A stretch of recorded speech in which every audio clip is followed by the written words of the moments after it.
and welcome to a brand new episode of Smart Money. Today, as part of our Outstanding Women in Finance series, joining us is Lakshmi Iyer, a woman who has blazed many trails over the years. Lakshmi is currently the President and Chief Executive Officer at Kotak Investment Advisors. She has been with the Kotak Group for over 22 years and was earlier recognized as one of the top 25 most influential women in asset management in Asia by Asian Investor. Today, we speak about her journey. We also try to understand the importance of asset allocation in a year when equities could take a backseat amidst talks of a global recession. Lakshmi, thank you so much for being here with us on the show. I think it's a while since you've been here. The last time we spoke on Zoom because of COVID. But right. Thank you for being here. Thank you, Sonia. Pleasure to be here, and seeing people live is always another high, always. Absolutely. I spoke a little bit briefly about your journey, but how has it been for you in financial markets? We were talking in the break about how it has become perhaps easier for women to thrive in this industry now, but things have not been the same over the last decade or so. Yeah. What has your journey been like? Well, one word to define my journey would be like a roller coaster, because there are ups and downs, but there are thrills, and I love roller coasters. Okay, I've pretty much been to every theme park in the world, including SL World closer home when I was in school. But I think the joy of, irrespective of the way you start, whether you start off as a roller coaster upside down, the ending is always happy. So, I've never seen a roller coaster which ends you with yourself inverted. So I think that's the joy of being in the financial market. You're tracking stuff every day, every moment. You're not just tracking India, you're tracking the globe. The adrenaline rush is very, very high. And for a teetotaler like me, I would say that's a big kick. Okay, that's something we have in common then. But do you think gender matters in today's day and age? I mean, we've called this segment Outstanding Women in Finance. But don't you think we've reached a sort of a gender agnostic industry, or is it still too soon? I don't think so. I would say it is about what you bring to the table and what kind of skill set you are able to marry in with the role that you are going to do. In this particular case, it is the financial services. Women are lesser in number, no doubt about it, but I still believe that this role is very gender agnostic. So if you love numbers, you're there, and if you don't, you're elsewhere. That's what it matters. Okay, so it's just like any other industry, perhaps, that thrives. It doesn't really depend on what your gender is. Got that? But what is the best way to approach the markets now? I ask you because, as we started the show, we mentioned how it's really a volatile year expected ahead with the recession, with higher interest rates, with higher inflation. Now, the big question is, what should my asset allocation strategy be for 2023? What is your advice? Sonia, my view always has been, and I say this to everyone, that asset allocation cannot be a calendar year exercise. That's point number one. It has to be basis your risk allocation, risk appetite, and most importantly, what is the longevity you're letting that money run for you. So I think that is the preamble. Of course, within that, there will be pockets of vulnerability. You will suddenly find one asset class popping up as a massive outperformer, another one being a significant underdog. So I'm saying you will find those kind of moments. But I think finally what matters is that what is the big picture? And today there are clearly I would say global headwinds, which is kind of pulling down even the Indian economy. Not entirely. We're still kind of the Shahenshah types as far as the markets are concerned. But there are many Pathans in the market. So, that's where we need to be a little bit careful how the oscillation will happen. What is happening, if there is a recession, are we behaving very utopian? Answer is probably not. But there will be those, as I said, moments of sectoral rotations, and which is happening way more rampant. For example, there will be interest rate gyrations. You will see central bankers probably plateauing out this year, but will it be time for them to pivot entirely? So there are too many sum of moving parts. So I think keeping your head very high above your shoulder, point number one. And second, as I said, look at it what your risk-return marriage is. I think the marriage of risk and return is exceedingly important as you plan your asset allocation journey. So, let me take that one by one, right? I mean, you said India is a Shahenshah, but there are many Pathans. And one of those Pathans is China, perhaps.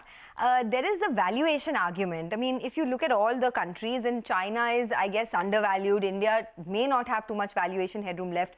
In that sense, do you see a lot of money perhaps moving out of India and into China? Because that's a common narrative that people are speaking about, just purely based on the valuation headroom. No, definitely. If you see, everything looks good at a price. So by virtue of that, anyways, if you see global asset allocators, they've been allocating money across geographies. And within EM, clearly, China is showing you that small, I don't know, green shoot, sweet spot, the way you like it, the way you want to call it. It's been a bulbulaya. There is no two ways about it. But some bit of the mystery is unraveling. And we are seeing global asset allocators, I won't say pouring money into China, but clearly trying to pair a little bit of position from India where they were visibly overweight and going, some allocations in favor of China. Whether it's a momentum play, whether it's more of a dead cat bounce, etc., time will tell. But some bit of allocation we're already seeing as we speak underway. Some bit of it also happened in 2022. Which is why we saw FPIs turn net negative, both equities and fixed income, to a larger extent on equities. Well, the month has just started and too soon to call it a game, but I think even so, month so far, month to date, we still net sales negative as far as the foreigners are concerned. Absolutely. So, that brings us to the next question, right? What should the appropriate asset allocation strategy be for 2023? I ask you because we are seeing these outsized gains in gold. Gold is at a record high as we speak. And if you map the last 7 recessions, you will see that gold has outperformed the Sensex in most of them. Right. So what should the asset allocation strategy be? How much in traditional assets like equities? How much in alternative assets? What's your best guess? So on the gold part, well, we have been pretty, vociferous about having allocations to gold as part of asset allocation for a fairly long time. Well, that didn't change at $1,750. It doesn't change at $1,930 because it's not price movement. It's about having that tail end allocation to an asset like gold in a market like this, which is the, volatile, uncertain environment. So that's the tail end part of it. Even at the risk of gold rallying maybe another $50, $100, $200 from here, I would say keep that as a tail-end allocation as part of your overall financial portfolio. Then that moves you to the financial portfolio that you can keep toggling between equities and fixed income largely. Again, basis what are your immediate milestones. So if I would say that, if you have a very, very immediate goal, say next couple of years, the portfolio has to be visibly overweighted fixed income contrary to equities. Oh. But if you say, what, I don't need this money for the next 10, 15 years, why are you even, trying to do this asset allocation?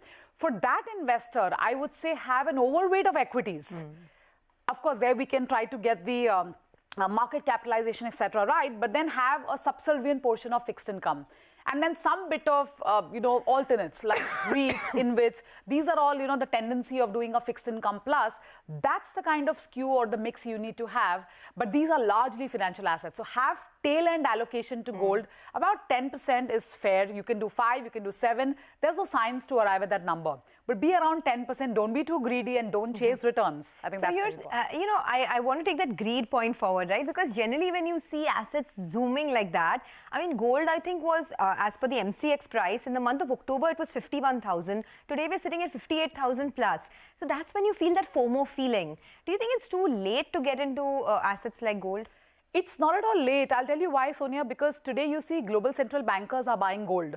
That's number one. Number two is when risk asset classes tend to get a little bit into the frothy zone, sometimes in pockets, that is when gold starts, stands as a tall person in your portfolio. So I would say when you are planning an asset allocation, it's a journey. And in that journey, it is never too late. So you say that, okay, I missed one junction, so I could not do a pit stop for a chai break or a water break. It doesn't matter. You have another junction, which could be probably 2 miles away or 10 miles away, but that finally the junction will come. And definitely, gold should be some part of your portfolio, irrespective of the price point. And you can never really catch levels, right? I mean, you don't know. Gold has already rallied about 10% from the lows. Maybe there's another 20-30% to go, given the situation. Got that? So we're talking alternate assets, right? Should you allocate more money to alternate assets, not just gold, but fixed income, REITs, there are InvITs, in a volatile market like this? If yes, then suppose you have, say, 100 rupees. In this market, in 2023, what should the split look like? Within fixed income or across assets? Or Across assets and then within fixed income as well. So yeah, two parts to it. REITs, InvITs could be extended arms of fixed income allocation. They are hybrid instruments, so they are dividend paying, as well as there could be some upside depending on how the macro plays out and the underlying plays out. So yes, REITs, InvIT do make a classic case to be part of your extended fixed income portfolio. In today's dynamics, if you are a tactical asset allocator, which is, you're looking at next 4 to 6 quarters, looking at the risk reward, valuations, all of that which go into your asset allocation over and above your goal setting, there is a case to be skewed towards, a fixed income, kind of a portfolio if you are looking at the next 3 to 4 quarters. And within that fixed income piece, I would say the bucket in the band of 3 to 4 year duration, that makes a lot of sense. Okay. And why I say that makes sense, because the yield curve today is absolutely flat, which means what's yielding you here at the mid end is not significantly lower than what's yielding you far end. So on a risk reward basis, why populate your portfolio with additional risk? So I think that's where it does make sense. But as I said, the caveat here is if you are looking at for the next 3 to 4 quarters, that's when you might want to do a little bit of rejig. But otherwise, if these things don't deter you, the reds don't bother you, and the greens don't excite you too much, then you're pretty sorted where you are. Okay, well, on that note, let's take a short break, but don't go anywhere. We'll be back with our Outstanding Women in Finance series in just a bit. We'll speak more about asset allocation in this year. Stay tuned. Welcome back. Thanks for staying with us on Smart Money as part of our Outstanding Women in Finance series. I have with me Lakshmi Iyer, who's the CEO Investment Advisory at Kotak Investment Advisors, and she's telling us how to approach the markets in 2023, given all the volatility that we're seeing right now. Lakshmi, thanks for staying with us. Before the break, you were telling us about how perhaps you should be a little cautious on equities and look at other asset classes. You said you should have an exposure to gold. Of course, a smaller exposure, but exposure nevertheless. What about REITs and InvITs? That's a fairly new asset class. Tell us a little bit about, if I'm a layman and I'm a rookie in REITs investments, how should I go about it? So Sonia, if you want to own real estate but want the liquidity attached to it, then REITs are the best way of ownership. And of course, that includes InvITs, which is infrastructure assets. It's pretty seamless as the way you transact in any stock. It's available as a listed entity on the stock exchange. So you just go ahead and buy and sell. The only caveat you need to keep in mind is relative to stocks, or maybe the larger stocks which are traded, the liquidity might not be that very high. So there could be an impact of entry exit. So have a sparing proportion of that to your portfolio and don't make it an overwhelming portion of your portfolio. But don't you think it's better to have exposure to real estate stocks instead? Stocks are very different. Stocks are part of your equity exposure. REITs and InvITs, I call them the hybrid instruments. So they have the risk-reward trade-off. They allow you a participation in the growth story and therefore some equity upside. But they are constant, dividend-paying kind of instruments and therefore more aligned to the fortunes of fixed income. So it won't be strictly comparable. And inherently, real estate is high beta, high volatility. REITs, InvITs are not. So I think that's where the differential is. So I would call REITs and InvITs as an extended arm of your fixed income allocation and not equities. Okay, got that. Since equities is our first love, right? Let's get back to that. How cautious are you on equities now? I ask because throughout 2022, despite so many challenges thrown at the markets, the Indian market was quite resilient, one of the best performers. You still exhibit some caution this year? I would say it will be in patches. We are cautious given price. Bhav Bhagwan hai is what we all live and swear by, and that is a reality. So when you compare it to some of the global peers, obviously there is some concern in terms of long-term averages. The way you look at it, obviously the valuations are not cheap, may not be astronomically high, so somewhere the truth lies in between.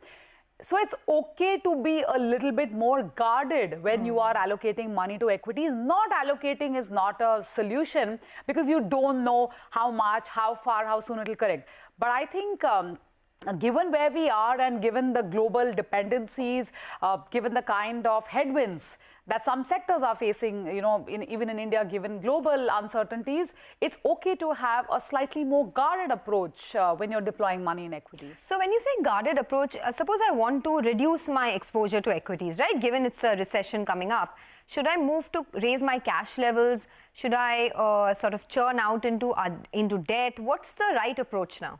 So if you are ab initio 70-30 and you are say 72 in equities and the remainder has come down, then plow that 2 rupees out into the asset class which is supposed to be. So that is one way to plan your asset allocation.